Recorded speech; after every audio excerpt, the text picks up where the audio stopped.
Well, a busy Saturday of racing action. This is the Punters Guide. Looking forward to it. We're alongside Jason Weaver as always. And a bit of everything, Jason. We've got a group race from Newmarket, a Betfred sponsored card where the Rose of Lancaster is a feature at Haydock. And obviously the team events are kind of in the focus at the minute with the racing league we've had. And back on Thursday night, of course, the Shergar Cup was the first ever real team event. And that's what we've got to look forward to at Ascot this weekend. Yes, I'm going to say it, Matt, as well. I'm old enough that I actually rode in the very first Shergar Cup at Goodwood a million years ago, where we had red and blue breeches, I think they were, that we all had to wear. But listen, it's something that snowballed. It's got bigger and better. Undoubtedly, we've got if that's not the biggest draw, you've got to ask yourself, why has Safi Osborne shied away from there to go up to that Betfred sponsored card up at Haydock? That's the interesting angle in if punters are trying to find a bit of a steer. And you're right, Newmarket underway as well. It's a busy time. And of course, 50-50 split, male and female for the Shergar Cup for the first time. Yes, and is. We'll have a look at that in detail. And starting with the 135, then over the 5 furlongs to the Shergar Cup Dash. Jordan Electric's been a winning machine, but that's all been up at Hamilton. He's got to do it again at Ascot. But as all these races are pretty competitive. Yeah, I mean, look, if you were to go strictly on form, recent form, what they've done in the last couple of weeks, Apollo 1 ran an absolute cracker, didn't he, in the Stewards Cup? And he's a regular in all those big heritage handicaps. You've got to ask yourself, though, is he one of those? He just doesn't win that often, does he? That would be my worry. And he's back down to the minimum. Some old favourites. A Day in Devon has been a superstar this year. Desert Cop looked really good winning 3 back, but hasn't reproduced the last twice. I think Mick Harrington is a trainer who goes under the radar. He's having, by far and away, his best season. Badri came across to Julie Camacho's from Ruth Cars, didn't pull up any trees, dropped down the handicap. First run for the yard was really good up at Hamilton just the other day. There aren't many in here, Matt, that I think are well handicapped. And he's not hiding anything. Look, he's 7 years old, but on a mark of 92, he could be the answer in here. Badri, second run for Mick Harrington. Big winner for him, Shergar Cup Day.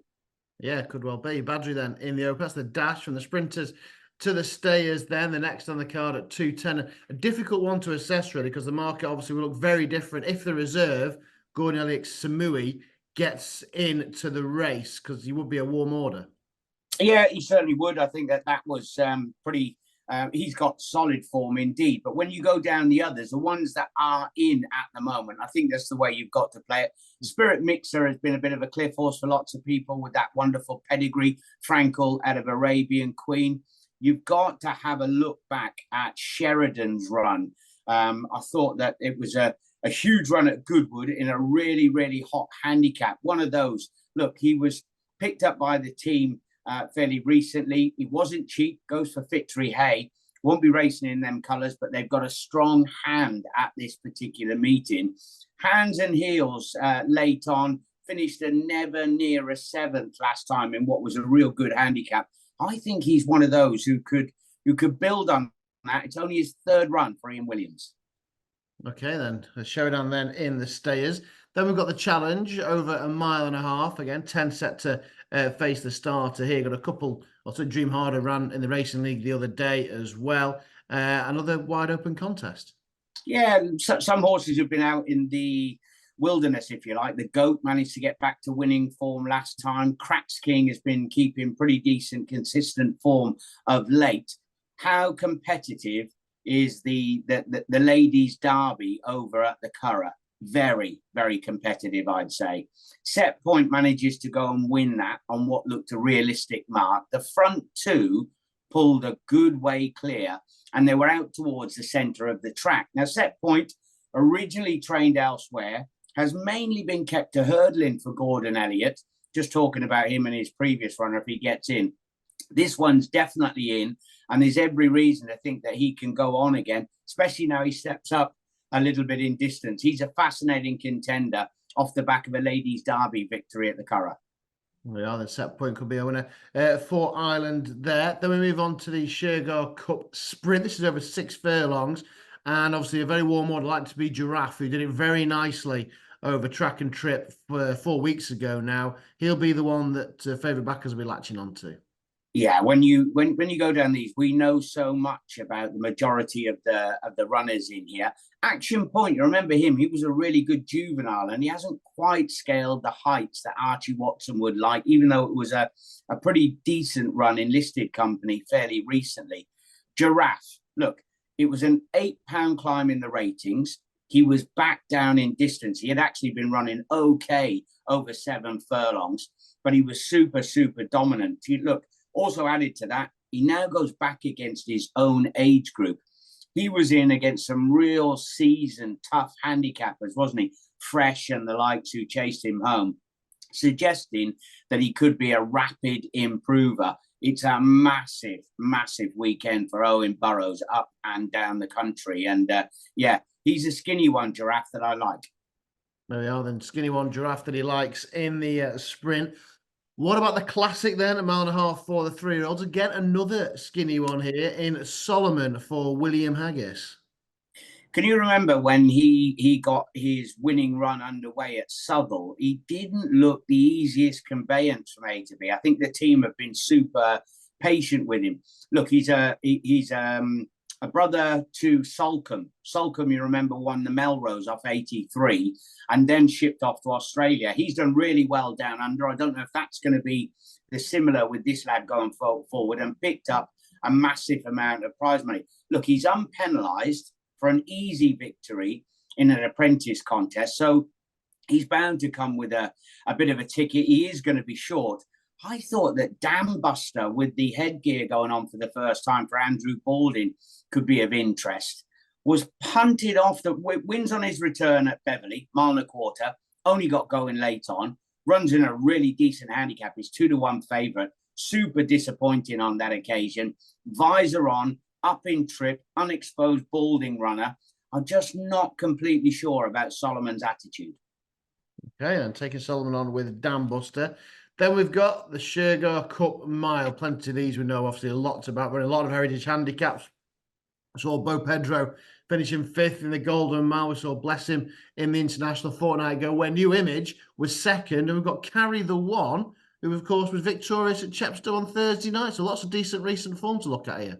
Yeah, managed to get absolutely bob it on the line, didn't he? Beat Johnny Murtagh's Rammy right on top in the finale at Chepstow, and only gets a £3 penalty for that. Some old favourites in here, Talis Evolver and Silent Film.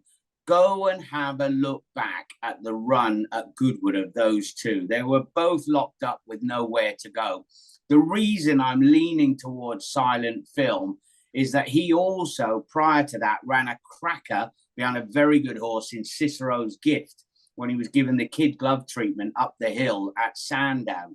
Spencer Road last time. I mentioned about the Fitri Hay team having a really good bunch of runners at the Shergar Cup meeting. He looks a fascinating runner. And where did he manage to win? Kinsem Park he managed to win, didn't he, for Dittori when he was on his world tour. Yeah, over to Hungary. Obviously, hungry for success in the Shergar Cup. Then Silent Film won for Jason in the lucky last at Ascot. It's not just about Ascot, though. As I say, we've got this Betfred sponsored card to look forward to at Haydock. We've got Betfred, the classic bookmaker handicap, kicking off proceedings on Merseyside. Lots of exposed performers and a couple of interests as well. You mentioned Safi Osborne coming to Haydock. She's on the winning machine, Phoenix Passion. And then we've got a very lightly raced 3-year-old for William Haggis called Kilt. He'll take a decent share of the market, that pair.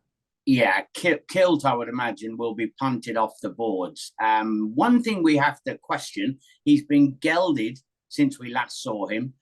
He's obviously got a good pedigree. He's a half-brother to a listed winner in Doom in the same colours. So he's got a ticket to improve. He tried to carry the penalty, along with quite a few others, in a tidy little novice at headquarters. I think that there's other form in here that is arguably as strong, if you like.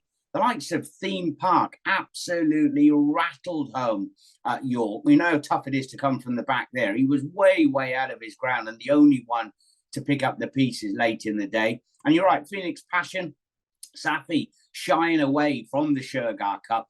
I think that he's going to find it a little bit tougher in here, although she's won on each of his 4 so far. So they're bidding for the 5-timer together. But Theme Park can cause a slight upset, if you like. He'll be forgotten about or overlooked in the market.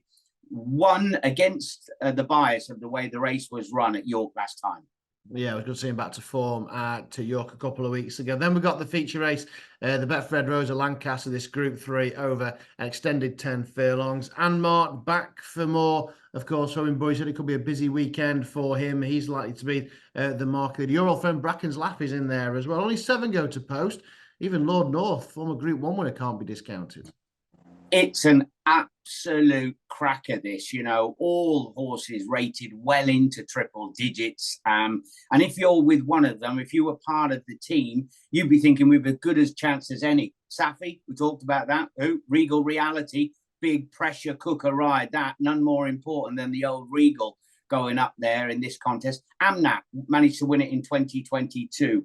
Lord North has been a superstar. Kieran Schumacher, oh my word, what he would do to get a decent winner on the board. But I look down the bottom, Windop for the first time. You're right, Bracken's Laugh, 3-year-old's got a good record in this, gets a huge chunk of weight for age. He might just have too many guns for these. It will be a stern test, but I think it'll be a springboard going forward. And the team, Richard Hughes, had a couple of winners recently over in Deauville in good company. Bracken's Laugh. Yeah, one-time big derby hope, of course, for the team. And we're going to race a little later on as well at Haydock, the listed Dick Hern stakes for the fillies and mares. It's a really good contest. And I think the market's kind of looking towards a 3-odds. You've got Caernarvon at the top, obviously. He came back to form in the last couple of starts. But you've got this American Arrow who's backed off the boards to win on debut at the track. And then Indelible has been running well in Pat and Company this campaign as well. This is a hot little contest. Yeah, good race this, and a good turn. If you were to ask Safi which horse has she shied away from the Shergar Cup, look, they get a massive amount of money just for turning up. I think it's £5,000, something like that, just to be at the meeting with good prize money. To forego that, I think this is quite clearly the filly that she's come to ride, isn't it? She's got a good association with the owners as well, and has ridden some good horses for them in the past. And she was super dominant, punted, wins as she likes. If you go through the others, Indelible, who you mentioned, Choice here for the Crisford team, Harry Davis on board. But the top rated is 104, and we got a few of them on 100. It's not beyond the realms that an unexposed runner could take a significant step forward. I think American Arrow ran to around about a low 90s on racecourse debut. Given a chunk of improvement, she could be special.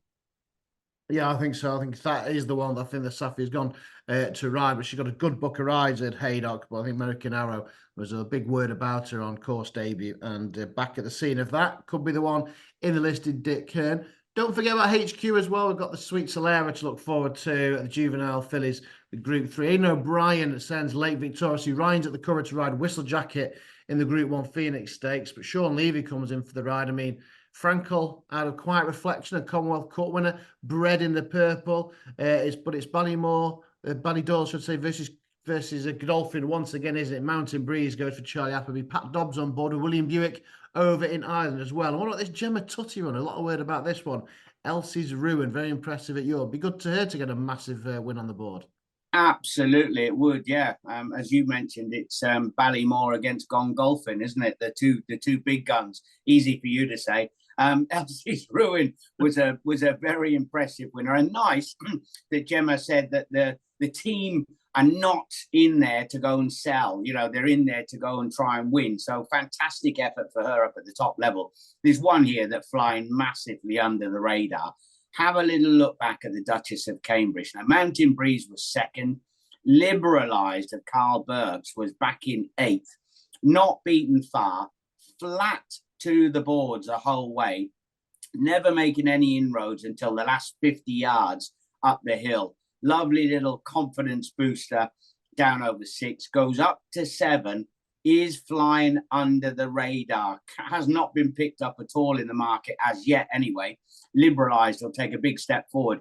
The reason I shy away from Lake Victoria, they said she was always doing enough at the Curragh. she'd have been picked up in another stride by a fast finisher. I know the front two were clear, but it wasn't spectacular.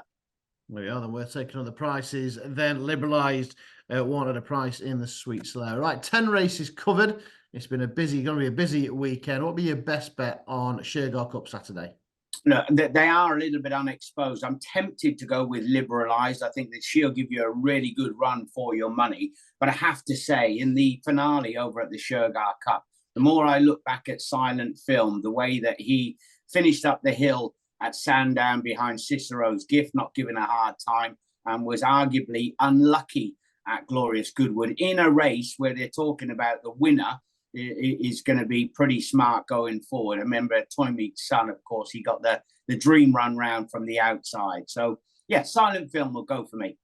Well, then Silent Film, the best bet of the day in the Shergar Cup Mile. Jason will be enjoying the Shergar Cup at Ascot. I'll be enjoying the Betfred Road of Lancaster at Haydock. Come and say hello if you can, if you're going racing this weekend, whoever you're backing. As always, the very best of luck.